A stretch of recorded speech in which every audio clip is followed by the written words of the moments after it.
Being close to kind and virtuous people. We are all human beings, but we are not the same. Most of us are ordinary. Only a few of us are kind and virtuous. Although we are all human beings, we differ in many ways. One of these many ways is behavior. We are all a mixture of good and bad behavior.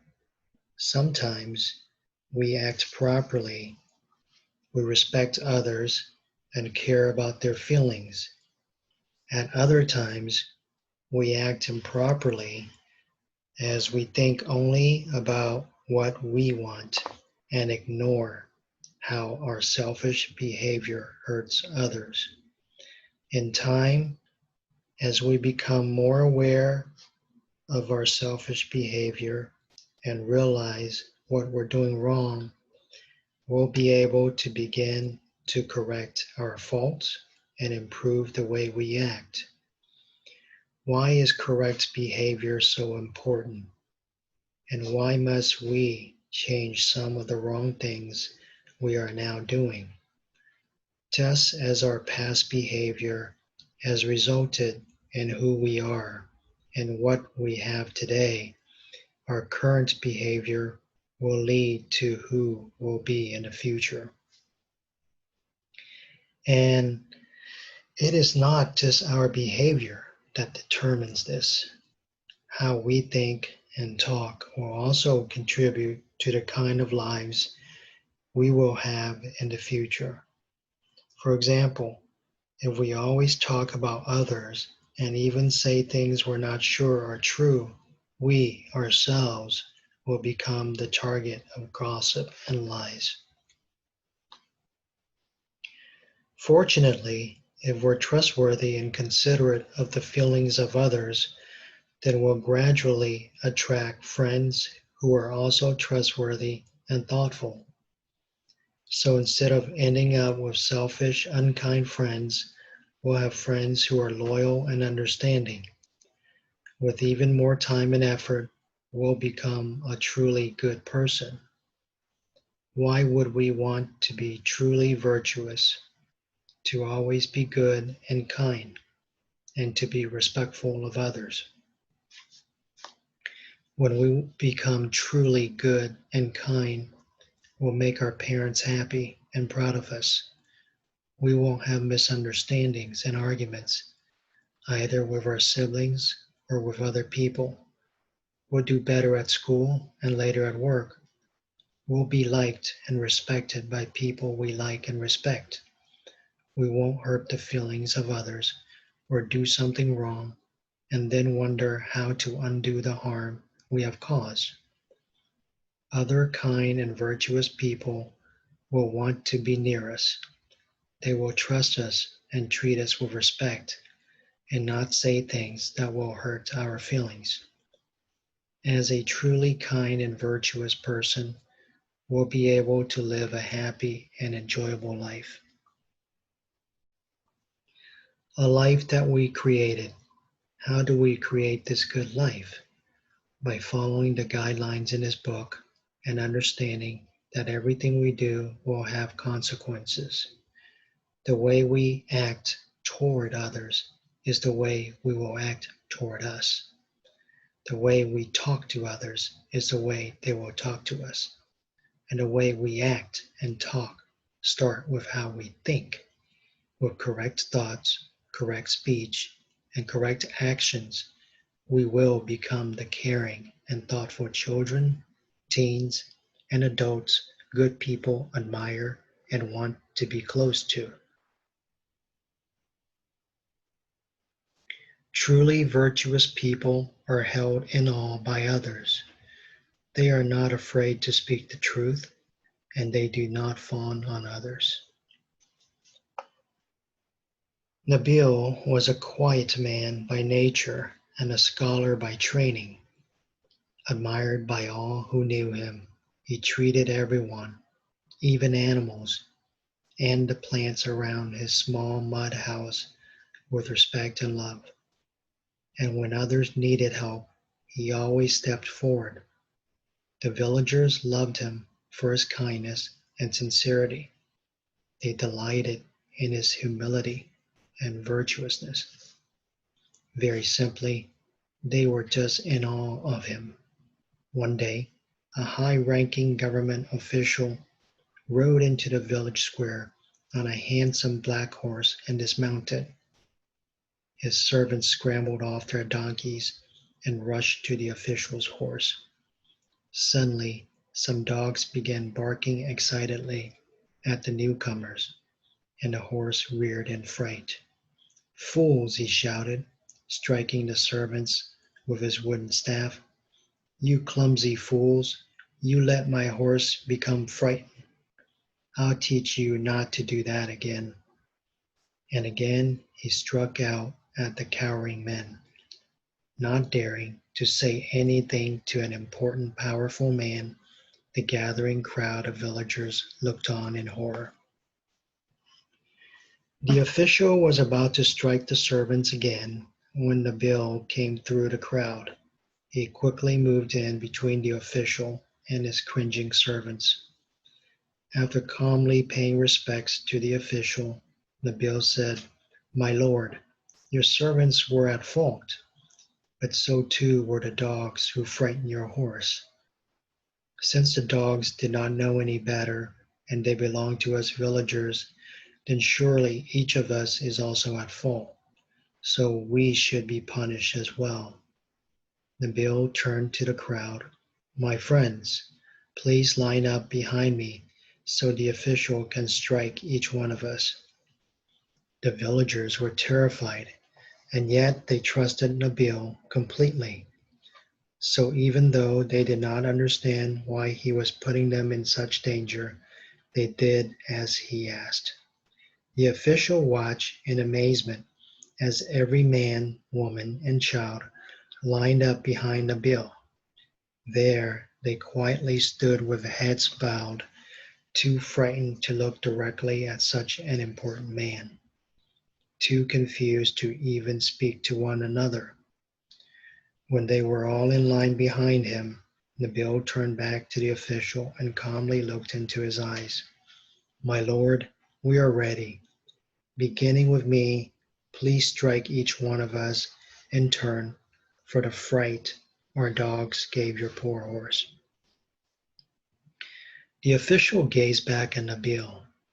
Even in the capital, few people dared to look him in the eye, much less stand up to him. Yet, here was this old man in this out-of-the-way village doing just that. But that was not all. This old man had, with just a few words, got every person in the village to do as he said. The official was no longer angry. He was intrigued. He looked at Nabil and asked simply, "How?" Nabil smiled. "My lord, in truth, it was no one's fault that your horse was frightened. It was an accident, and you cannot deal out punishment for an accident any more than you can justly punish a whole village for it. Also, trust and respect can overcome fear, but trust and respect have to be earned. And fear is a weapon, and weapons accomplish little that is good. So, my lord, it is much wiser to move people through trust than with fear." A virtuous person is respected and loved by all who know him. If we associate with and learn from people of great virtue, we will benefit greatly. Day by day, our own virtues will grow and our faults will lessen. If we do not associate with and learn from these people, we will suffer a great loss. We will attract people without virtue, and nothing we do will succeed. If we spend time with good people, we'll learn from them and become more virtuous ourselves. But if we distance ourselves from them, we'll end up attracting unvirtuous people. Then we'll have serious problems This is a lesson even a princess needs to learn. The Princess and Her Two Gifts. Princess Christine began the day as she always did. She stretched, got out of bed, and called her maid. After the maid helped her dress, the princess went to the dining hall, where she greeted her father, King Alfred. The king and the princess were served breakfast by Willis, their new butler. Willis also told them all the latest news. The king was delighted with this because his new butler updated him more than the royal advisors did. Willis told them that two strangers were on their way to the castle. The princess asked if one was a tall, handsome prince. Willis replied no. King Alfred asked if one was a rich taxpayer, but he, too, was told no. Willis reassured the two disappointed royals that it would still be an important day. When the king asked why, Willis explained, "Sire, each visitor is bringing a gift for the princess. May I make a suggestion to Her Highness?" As the king nodded, Willis turned and said, "Princess, instead of greeting them as yourself, I suggest you do so as your maid. You can put on an old cloak." He brought one in from the hallway and gave the cloak to her. She put it on and asked excitedly, "Now what? Your visitors will arrive any moment. You will need to use wisdom. I am confident that you will know what to do." Then they heard loud knocking. Eagerly, the princess ran to the door. She flung it open and saw an elderly, dignified man. "Sir, I am the prince's maid. May I help you?" "Child, I am a virtuous sage from far away. I have knowledge that will greatly benefit your mistress. Kindly tell her I am here." Before the princess could reply, she saw a carriage approaching. As it stopped, a groom jumped down and opened the door. A beautiful woman carrying a sparkling box stepped out and stood by the carriage. She announced, "Tell your mistress she has a very important visitor. In this box are secrets that will make her rich and powerful." Not sure who to talk to first, the princess turned to the sage. He held out his arm as if to reassure her and softly said, "I bring goodness and truth for the princess." The princess looked again at the beautiful woman. "I bring her wealth and power, all in this box." As if mesmerized by the box, the princess walked out the door. She continued past the virtuous sage and away from his gift of goodness and truth. Her eyes were held by the magical box. She forgot that she was dressed as a maid and reached out to touch it. The woman struck her. "Impudent girl! This is for the princess, not her wretch of a servant." Instead of being angry, the princess felt as if she had just awakened from a trance. "How could I have been so blind," she marveled, "as to think a selfish gift more valuable than a virtuous one? Thank goodness that I realized it in time." With that, she threw out the cape. "I am Princess Christine. To me, your gift is worthless. I do not want it." When the woman cried out, the king came running, Willis at his side. They all watched as the woman turned into an old witch and the box into a snake, which coiled around her arm. Then suddenly both were gone. The princess turned to the sage. "Sir, I am ashamed. I was greedy and foolish, caught up by selfish thoughts. I turn away from virtue. I will never do so again. If by chance you still think me worthy of your gift of goodness and truth, I would be most honored by it." "Princess," said the sage, "it takes wisdom to know that we have made a mistake and courage to admit it. The following few words, my gift to you. may appear to be simple, but they are beyond value. To become virtuous, we need to always be with those who are virtuous and learn from them.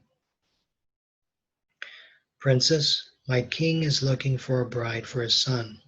She must be humble and know the value of virtue. The prince has also been looking. He sent word that he believes he has found his bride. I now agree with him. Would you like to meet your prince? Oh, yes, please, replied Princess Christine. Here he is. His name is Prince Willis.